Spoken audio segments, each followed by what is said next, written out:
கர்த்தருக்குள் பிரியமானவர்களே, ஆண்டவராகிய இயேசு கிறிஸ்துவின் நாமத்தில் உங்கள் யாவரையும் வாழ்த்துகிறேன். இந்த நாளுக்குரிய வேத வசனம் 1 கொரிந்தியர் 13:5.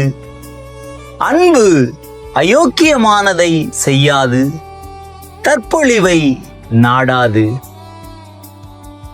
பிரியமானவர்களே, ஒரு குடும்பத்தார் இந்தியாவில் இருந்து வெளிநாட்டிற்கு சென்று வேலை செய்து செல்வ சிறப்போடு வாழ்ந்து வந்தார்கள். ஆனால் திடீரென்று அந்த அரசாங்கத்தின் ஆட்சி மாற்றத்தினால் அவர்களை சொந்த தேசமான இந்தியாவிற்கு அனுப்பிவிட்டார்கள். இங்கு வந்து வேலையில்லாமல் கஷ்டப்பட்டு வாழ்வதை பார்த்த அந்த குடும்ப தலைவி ஒரு பணக்காரனுக்கு 2ஆம் தரமாக பெண் தேவை என்ற விளம்பரத்தை பார்த்து தன் கணவனையும் பிள்ளைகளையும் விட்டுவிட்டு பிரிந்து சென்று விட்டாள்.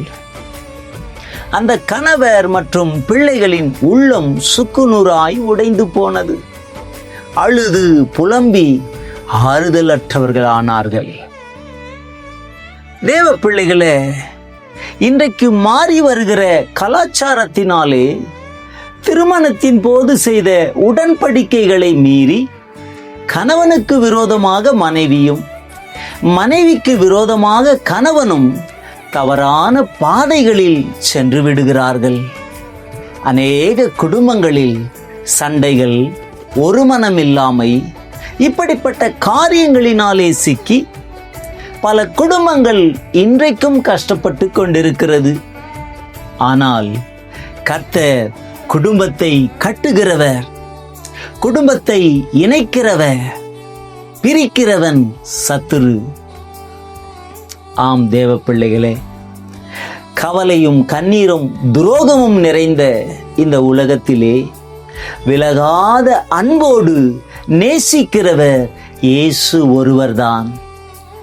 அவருடைய அன்பு மறுதலித்த பேதுருவையும் தேடி சென்று அவனுக்கு அன்பு காட்டினது. தன்னை விட்டு பின்வாங்கி மீன் பிடிக்க சென்ற போதும் சீஷர்களை தேடி சென்று அழைத்து பிள்ளைகளே என்று சொல்லி அன்போடு அழைத்தார்.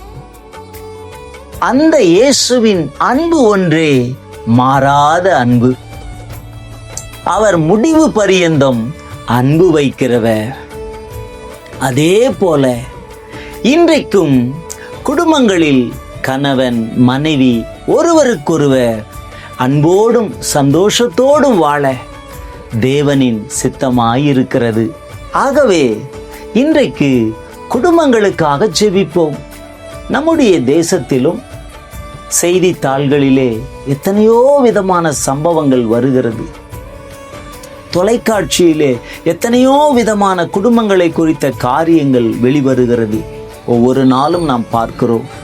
இன்றைக்கு எத்தனை குடும்பங்கள் கண்ணீரிலும் துக்கத்திலும் வாழ்ந்து கொண்டிருக்கிறார்கள். இந்த குடும்பங்களுக்காக நாம் ஜெபிப்போமா?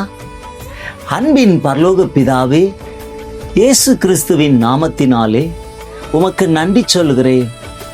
தகப்பனே, அன்பு அயோக்கியமானதை செய்யாது, தற்பொழிவை நாடாது என்ற வார்த்தையின்படி இன்றைக்கு அநேக குடும்பங்களிலே அயோக்கியமான காரியங்கள், தனக்கு பிரியமான காரியங்கள், குடும்பங்களுக்குள்ளே உறவுகள், கணவன் மனைவி உறவுகள் என்பது தேவனே நீர் தீர்மானித்தது, நீர் இணைத்தது. இன்றைக்கு எத்தனையோ குடும்பங்கள் பிரிந்து கொண்டிருக்கிறது. கணவனுக்கும் மனைவிக்கும் ஒரு மனம் இல்லாமல், சமாதானம் இல்லாமல், தங்கள் வாழ்க்கையை இஷ்டம் போல வாழ்ந்து கொண்டு குடும்பத்தை சிதறடித்து கொண்டிருக்கிற எல்லா சத்துருவின் கிரியைகளுக்கு இயேசுவின் நாமத்தில் இப்பொழுது செபிக்கிற தகப்பனே, கணவன் மனைவியிடையே ஒரு மனம், சமாதானம், மகிழ்ச்சி, சந்தோஷம் உண்டாகட்டும். பிரிந்த குடும்பங்கள் ஒன்று சேர்ந்து வாழ கிருபை செய்யுங்க.